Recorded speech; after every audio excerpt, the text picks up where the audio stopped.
you're a QuickBooks customer looking to grow your business without the growing pains, you need the Intuit ERP. Upgrade to Intuit Enterprise Suite in a matter of hours. It's the AI-native ERP from the makers of QuickBooks. Learn more at intuit.com/ERP. In this mini episode of Let's Talk About Mental Health, I'm talking about dealing with financial stress. Let's talk.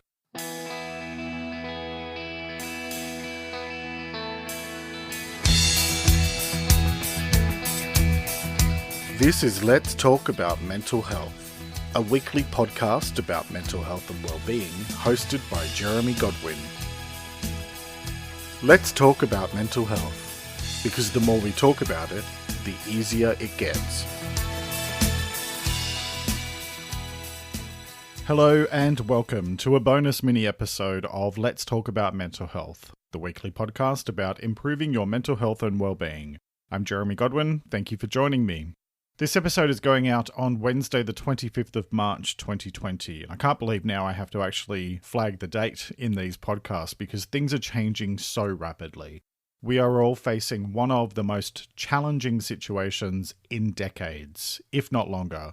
Not only is coronavirus COVID-19 continuing its rapid spread around the world, but the economy is kinda in the toilet, in part because of all of the shutdowns.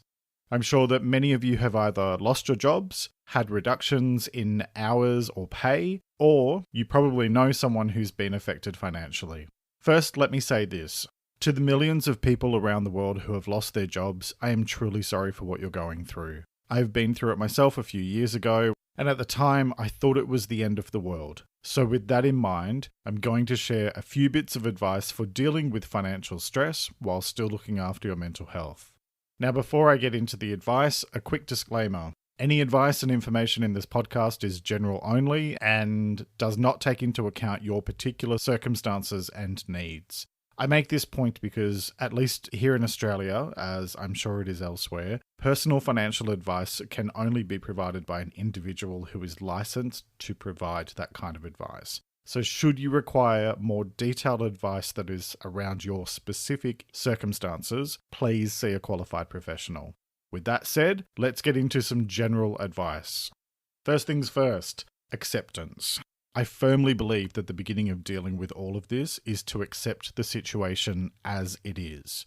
Look, I get it. I'm self-employed, and this week I'm having to make some really hard decisions about changing my focus and my expectations given the situation that so many of us are in. It is what it is. Look, feel what you need to feel, grieve if you need to, but don't get stuck in grief or anger or sorrow. It is what it is. And none of this is personal. You're not being punished. In episode 24 of the podcast, I shared a quote by an unknown author, which is, "Things don't happen to you, they just happen." And that's the situation that we're in. Think about what you have control over. The only things that you have direct control over are your words, your actions, and your feelings. So stop trying to control stuff that's out of your control and accept the situation as it is, because that will then allow you to deal with the situation as it is. Now, with that said, let's talk about some specific bits of advice. First, assess and track your spending. If you haven't already done this, sit down and review your bank statements for the past 6 to 12 months and take the time to really understand where every single dollar of your money has been going. Next, prioritize. Put everything into 3 categories. Things are divided up into either luxuries, nice to have, or must have. You need to be a little blunt and brutal when you do this. So when you are prioritizing, if you need to start taking things out, luxuries are the first to go. If nobody else has told you this, let me tell you, you will survive without those Gucci loafers. I mean, I know, who knew, right? Drop your luxuries, and then if you need to, be prepared to drop the nice to have things if you must, so that you can focus on your must have items. Your must-have is your basic stuff. I'm talking about rent, food, utilities. You need to start from that point first. Work from your basic survival requirements and then consider if you can afford to add on a few nice-to-haves, like a Netflix subscription, for example. Everybody's got their own prioritization there. Personally, I consider internet access to be an essential. It's how I keep touch with the rest of the world. It's how I put out my podcast. And with most of us being in lockdown or heading in that direction, it, for me, is an essential. But you have to make the choice that is right for you based on the resources that you have available. If that means that you're on an expensive phone plan and you need to change that, change it. If you need to switch over to a prepaid plan and just focus on living within your means, this is not the time to be embarrassed to do things like that. There is no shame in doing what you need to do to survive. Following on from prioritizing is to make a budget. You need to be completely clear about what is coming in and what is going out.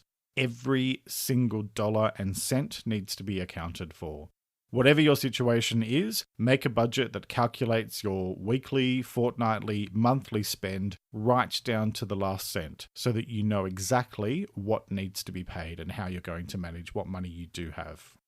Further to that is then to plan. And a lot of us, myself included, grew up not having a lot of money. I grew up with a mother who was receiving benefits as a single parent. And I distinctly remember the boom and bust cycle of payday would come, we'd have nice things to eat for a few days, and then my mother got paid fortnightly, so it would be a week or maybe a week and a half that we would then end up having to survive on just buttered toast and instant noodles until next payday.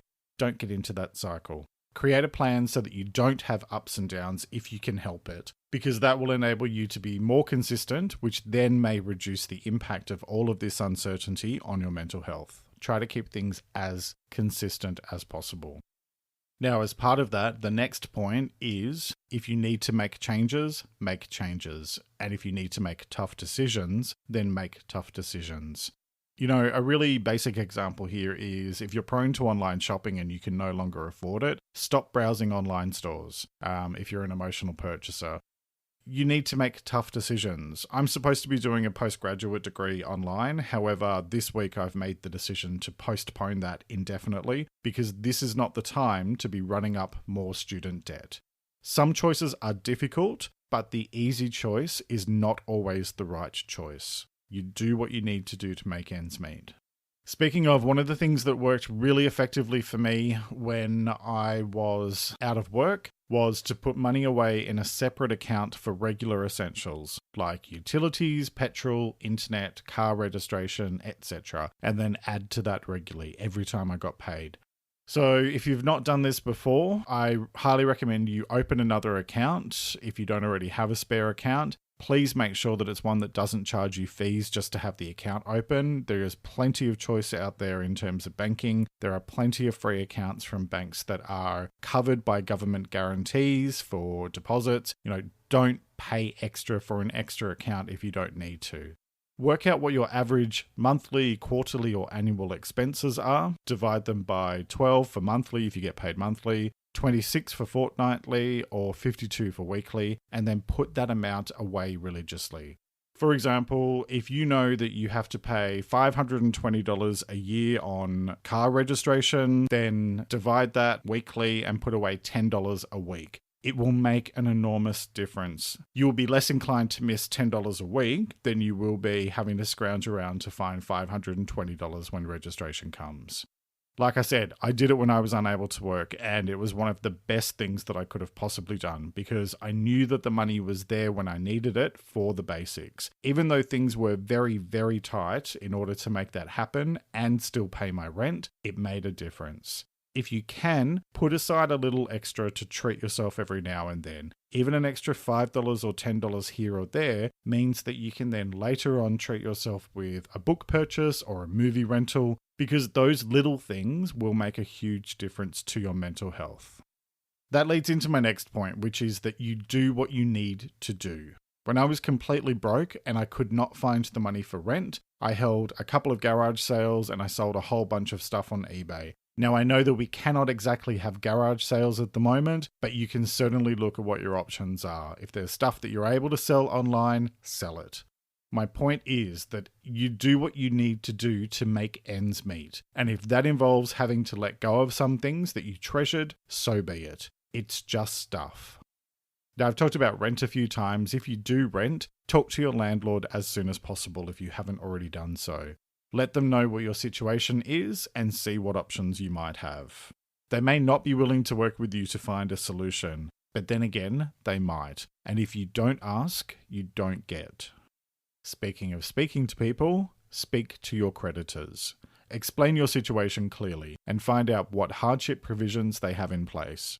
Please do not just go out and get a loan or put everything on credit to make ends meet without at least talking to your creditors first. That's what I did, and it made the situation way worse because instead of dealing with the debt that I already had, I went and got more debt to try to pay the debt, and it just all turned to crap. It made everything worse, both financially and in terms of my mental health. The best time to talk to your creditors is yesterday. The second best time is today.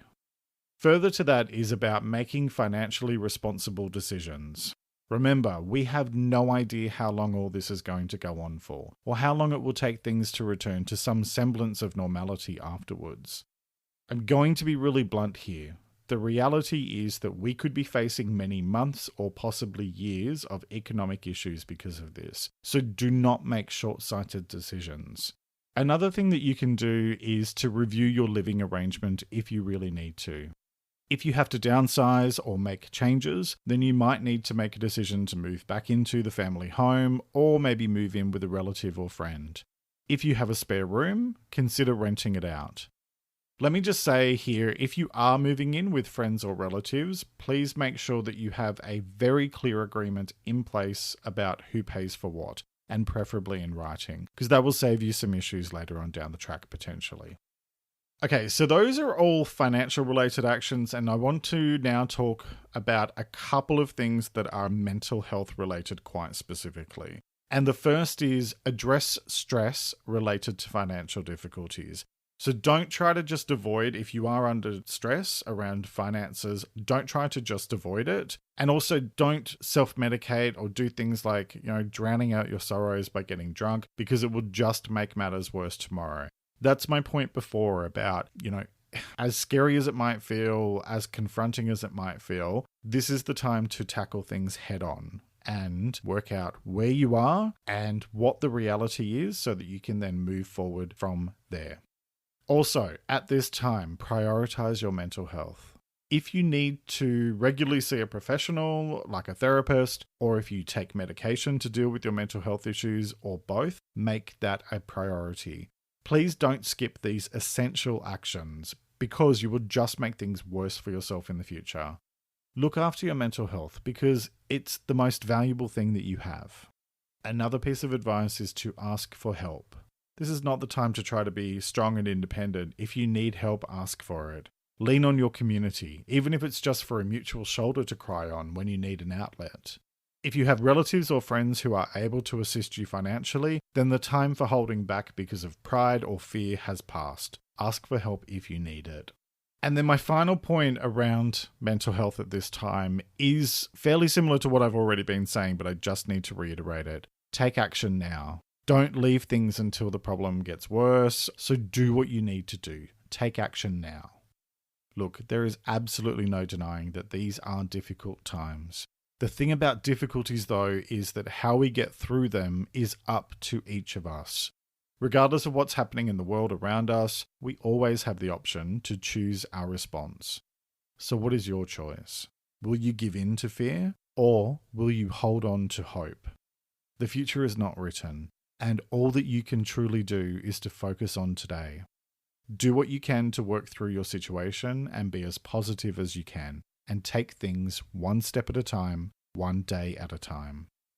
That's it for this mini episode of Let's Talk About Mental Health. If you found this program useful, please share it with someone that you know. For more advice on improving and maintaining your mental health and well-being, check out the weekly Let's Talk About Mental Health podcast, available on all major platforms including Spotify, Apple Podcasts, and Google Podcasts. You can also read each episode's transcript at the website, which is letstalkaboutmentalhealth.com.au. That's letstalkaboutmentalhealth.com.au. New episodes are released weekly, Monday morning in Australia and New Zealand, Sunday evening in the UK and Ireland, and Sunday afternoon in the US and Canada. Thank you for joining me today. Look after yourself and make a conscious effort to share positivity and kindness in the world, because you get back what you put out. Take care and talk to you next time.